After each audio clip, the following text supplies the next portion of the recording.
जंगल मरती रोशनी में एक जले हुए कंकाल जैसा खड़ा था।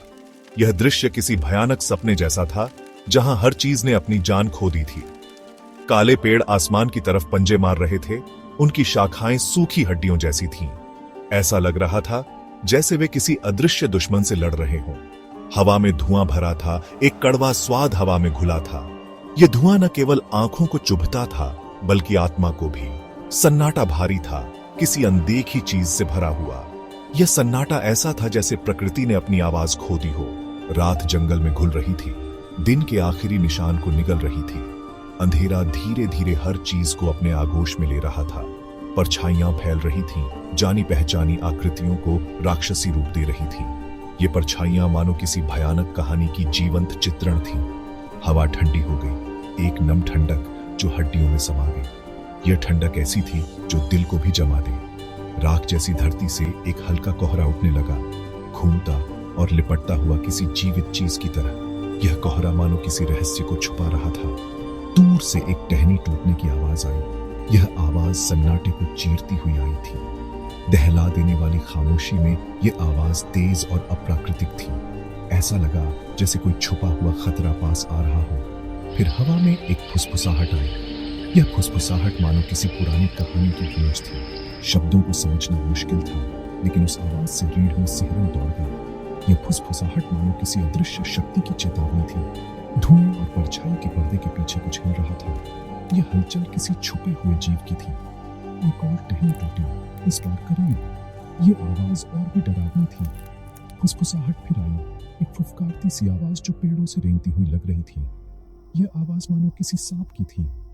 डर ने अपनी पकड़ मजबूत कर ली, दिल के चारों ओर एक ठंडी मुट्ठी की तरह। यह डर ऐसा था जो हर सांस को भारी बना दे।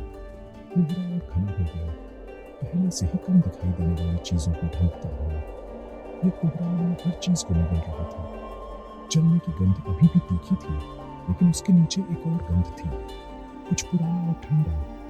यह गंध मानो किसी पुराने रहस्य की थी। जंगल का जमीन पैरों के नीचे चरमरा रहा था। हर कदम खामोशी को तोड़ रहा था। यह एक ऐसा समय था जब दिन और रात के बीच की रेखा धुंधली हो जाती है और जंगल अपने रहस्यों को उजागर करने लगता है। राख उड़ रही थी, आने जाने वालों से परेशान। हवा में तैरते ये कण एक समय की कहानियां बयां कर रहे थे, जो अब केवल यादें बनकर रह गई थी। कोहरा पास आ रहा था, कफन की तरह चिपक रहा था। यह कोहरा न केवल दृश्यता को कम कर रहा था, बल्कि एक रहस्यमय आभा भी फैला रहा था, जो हर चीज को अस्पष्ट और भयानक बना रहा था। फुसफुसाहट तेज होती जा रही थी, चक्कर लगा रही थी, करीब आ रही थी। ये आवाजें जैसे किसी अनदेखी शक्ति का संकेत दे रही थीं, जो हर कदम पर नजर रख रही थी। गोधूली गहरी हो गई, दुनिया को भूरे रंग में रंग दिया।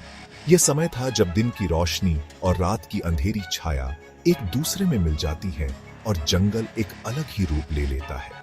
कंकाल जैसे पेड़ों ने अजीबोगरीब आकार ले लिए।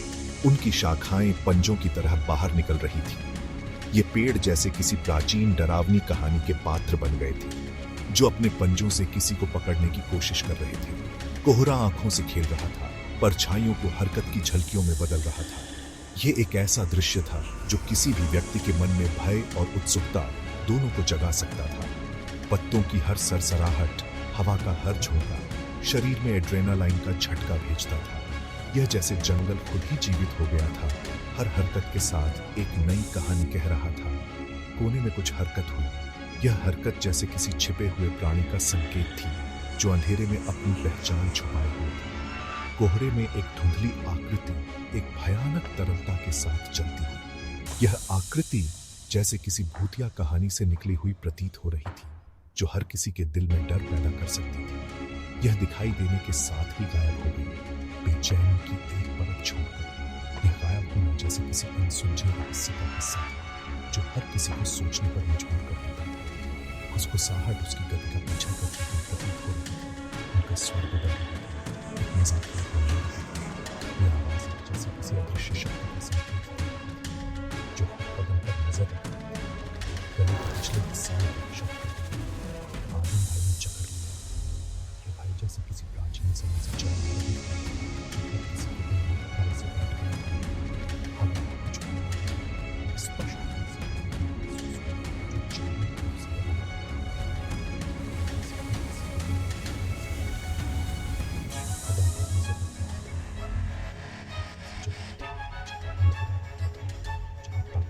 हर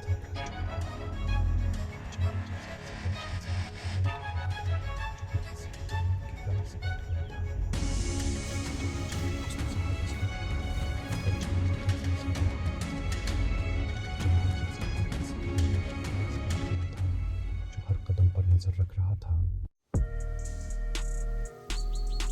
हवा चली अपने साथ सड़ांध और सर्द फुसफुसाहट लेकर।